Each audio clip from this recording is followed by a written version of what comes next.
اللہ جب اجتماع میں آتے ہیں نا بلند آواز سے پڑھتے ہیں نا، چلو پڑھو الصلاۃ والسلام علیک یا رسول اللہ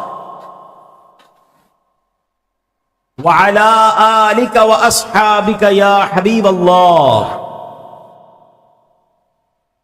الصلاۃ والسلام علیک یا نبی اللہ وعلی آلک واصحابک یا نور اللہ۔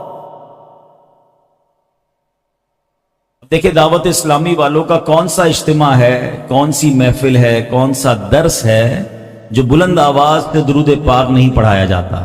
درود پاک کی برکتیں بھی ہیں، اچھی محفلوں اور اچھے اجتماع کی بھی برکت ہیں۔ اللہ آج ہمارا جو بلند آواز سے درود پاک پڑھنا ہے اپنے دربار میں قبول فرما لے اور اس کی برکت سے ہماری مغفرت فرما دے۔ درود پاک ایک ایسا وظیفہ ہے ناظرین، کہاں کہاں کب کب اور کیسے کیسے کام آتا ہے۔ آج میں آپ کو اتنا حیرت انگیز واقعہ سنانے جا رہا ہوں جو شاید زندگی میں پہلی بار بہت سارے عاشقان رسول سنیں گے، اور درود پاک کی برکت سے کیا کیا مل سکتا ہے ذرا سمجھیے گا۔ حضرت حضور علیہ الصلوۃ والسلام ایک محب نے بیان فرمایا، اور یہ ابو عبداللہ الرسا رحمت اللہ تعالی علیہ کی کتاب تحفہ میں یہ واقعہ موجود ہے کہ میں نے بغداد میں ایک غریب بال بچوں والا شخص تھا مگر غریب تھا، اس کے متعلق سنا کہ وہ بڑا عبادت گزار بھی تھا مگر بڑا صابر بھی تھا۔ ایک رات وہ نماز پڑھنے کے لیے بیدار ہوا تو دیکھا بچے رو رہے ہیں۔ بچوں سے پوچھتا ہے کہ کیا وجہ ہے، کیوں رو رہے ہیں؟ بیوی بچوں کو بلایا، واٹ از دا ریزن، کیا وجہ ہے؟ تو بچوں نے کہا کہ کھانا نہیں کھایا ہے۔ بیوی نے بتایا کہ بھوک کی وجہ سے بچے نیند سے اٹھ گئے ہیں اور یہ بھوکے ہیں اس لیے رو رہے ہیں۔ اچھا اب ہم میں سے کسی کے ساتھ اللہ نہ کرے یہ واقعہ پیش آئے تو شکوہ، شکایت، کمپلین ہے، یا اللہ تو نے مجھے دیا ہی کچھ نہیں، معاذ اللہ، اللہ کی بارگاہ میں شکوہ، اور لوگوں کے آگے بعض اوقات ہاتھ پھیلانے لگ جاتے ہیں۔ وہ کیسا کمال کا بندہ ہے، کہتا چلو کھانا نہیں ہے نا، نیند نہیں آ رہی، ایسا کرتے ہیں سب مل کر نبی پاک کی بارگاہ میں درود پڑھتے ہیں۔ کھانا نہیں تو کیا ہوا، آؤ آقا علیہ الصلوۃ والسلام کی بارگاہ میں درود پڑھتے ہیں، انشاءاللہ درود پاک کی برکت سے اللہ ہمارے بگڑے کام سنوار دے گا۔ یقین تھا نا، بلیف تھا۔ ہم بھی کہتے ہیں دکھوں نے تم کو جو گھیرا ہو تو درود پڑھو، جو حاضری کی تمنا ہو تو درود پڑھو۔ اس کے پاس آئی کچھ نہیں تو کچھ نہیں، کوئی بات نہیں، آؤ نبی پاک کو یاد کرتے ہیں۔ ہجر نبی میں آہ کہاں بے اثر گئی، یاد تو کرو نا، ہجر نبی میں آہ کہاں بے اثر گئی، تڑپے جو ہم یہاں تو مدینے خبر گئی۔ پکارے تو صحیح نا نبی پاک کو۔ اب سب گھر والے مل کر، بیوی بچے سب مل کر درود پاک پڑھنے لگے۔ اب کیا ہوا، درود پڑھتے پڑھتے اس کی آنکھ لگ گئی، آنکھیں تو بند ہوئی مگر قسمت جاگ اٹھی، اور پیارے آقا علیہ الصلوۃ والسلام کی زیارت سے مشرف ہوا۔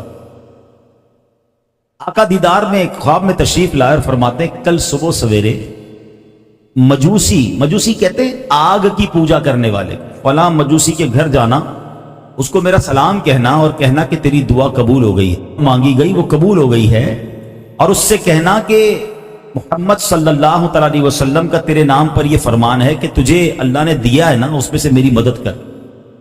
وہ بندہ صبح اٹھا، پہلے تو بڑا فریش کہ پیارے آقا کا دیدار ہو گیا ہے، نبی پاک نے راستہ بھی بتا دیا ہے، مگر پھر سوچنے لگا کہ نبی پاک مجھے کسی مجوسی، کسی غیر مسلم کے گھر کیسے بھیج سکتے ہیں، آگ کی پوجا کرنے والے کے گھر پہ مجھے کیوں بھیج سکتے ہیں؟ کہتا نہیں ایسا نہیں ہو سکتا، کنفیوز۔ دوبارہ سو گیا، دوبارہ سویا، خواب میں پھر پیارے آقا تشریف لائے، فرماتے جاؤ اس کے پاس، اسے کہو تمہارے لیے جو دعا تھی نا وہ قبول ہو گئی ہے، اور اللہ نے جو تجھے دیا ہے اس میں سے میری مدد کر، میرا سلام بھی دینا اسے۔ دوسری بار پیارے آقا کا دیدار ہو گیا، اب تو جانا پڑے گا۔ اچھا وہ مجوسی جو تھا آگ کی پوجا کرنے والا، وہ تھا بڑا مشہور آدمی، بڑا پیسے والا، بڑا مالدار آدمی تھا، one of the rich personality of that city, اس علاقے کا سب سے امیر آدمی تھا۔ یہ شخص عبادت گزار شخص، درود پاک پڑھنے والا، وہاں پہنچ گیا۔ جب وہ گیا تو اس نے دیکھا کہ وہ جو غیر مسلم تھا اس کے پاس بہت سارے لوگ آتے رہتے، کاروباری لوگ آتے تھے جاتے تھے، بڑا گھر تھا اس کا۔ یہ وہاں جا کے یہ بھی کھڑا ہو گیا، کہا آپ کو کوئی کام ہے مجھ سے بتائیے. کہتے نہیں مجھے آپ سے اکیلے میں بات کرنی ہے. کہا ٹھیک ہے اکیلے میں آ جائے. اکیلے میں بیٹھے. کہا میں مسلمان ہوں اور ہمارے نبی محمد صلی اللہ علیہ وسلم نے آپ کو سلام بھیجا ہے اور آپ کے بارے میں یہ فرمایا کہ آپ کی جو دعا تھی نا وہ قبول ہو گئی ہے. وہ کہتا ہے میں تو انہیں نہیں جانتا, تمہیں پتہ نہیں میں کون ہوں, میں تو اسلام بھی نہیں قبول کیا, میں تو ان کا پیغام بھی نہیں مانتا, میں تو اسلام کو قبول ہی نہیں کرتا, آپ میرے بارے میں کیسے کہہ سکتے ہیں؟ کہ مجھے تو یہ 2 بار میرے آقا خواب میں آئے ہیں, تمہارا ہی نام بتایا ہے, تمہیں ہی سلام کا کہا ہے اور کہا ہے دعا قبول ہو گئی ہے, تمہیں دعا پتہ ہے کون سی ہے؟ کہ مجھے تو دعا بھی نہیں پتا کون سی ہے. چلو پھر اندر آ جاؤ. اس مجوسی نے ہاتھ پکڑا, اپنے کمرے میں لے گیا اور کمرے میں جا کر کہتا ہے اب میرا ہاتھ پکڑو اور مجھے کلمہ پڑھاؤ. اشہد ان لا الہ الا اللہ واشہد ان محمد عبدہ ورسولہ. فوراً کلمہ پڑھنا شروع ہو گیا. جتنے لوگ تھے نا, جو کاروباری لوگ آئے تھے, کہا دیکھو میں مسلمان ہو گیا ہوں, میرے تم سب کے اوپر پیسے نکلتے ہیں, جو آج کلمہ پڑھے گا سارے پیسے معاف, جو کلمہ نہیں پڑھتا میرے پیسے دو, تمہارا میرا تعلق ختم. بہت سارے لوگوں نے کلمہ پڑھا, ان کے سارے قرضے معاف ہو گئے. کچھ لوگوں نے نہیں پڑھا تو اس نے پیسے دے دیے. اس نے اپنی بیٹی اور بیٹے کو بلایا.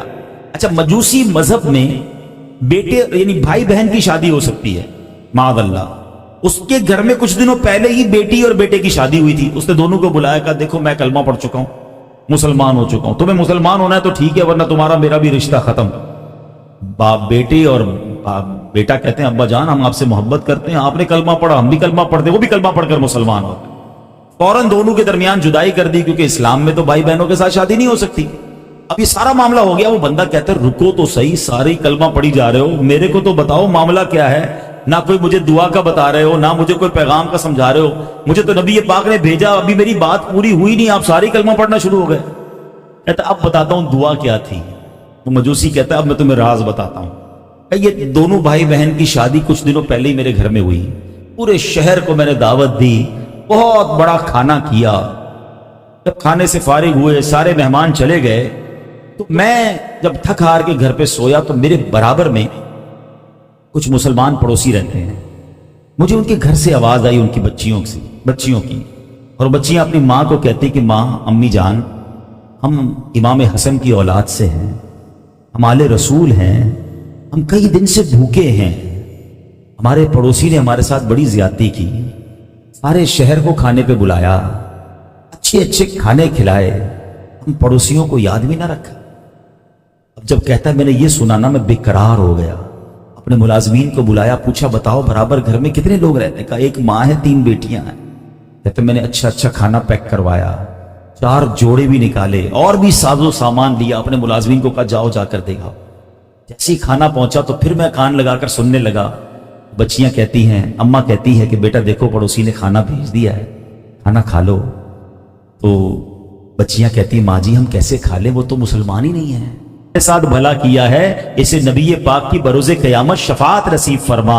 اے اللہ اس نے سرکار کی آل کے ساتھ بھلائی کی ہے بروز قیامت, یا رب العالمین اس کے ساتھ تو بھی بھلائی کا معاملہ فرما. اللہ اکبر. یہ دعائیں کرتے رہے, اور یہ جو مجوسی تھا وہ کہتا ہے کہ میں یہ دعا سنتا رہا.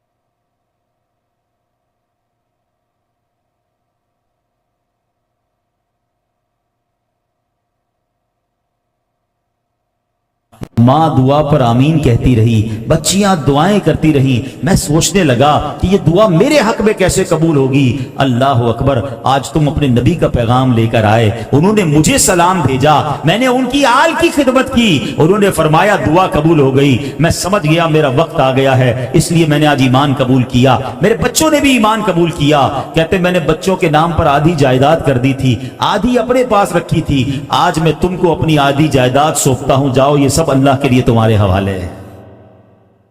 اللہ اکبر.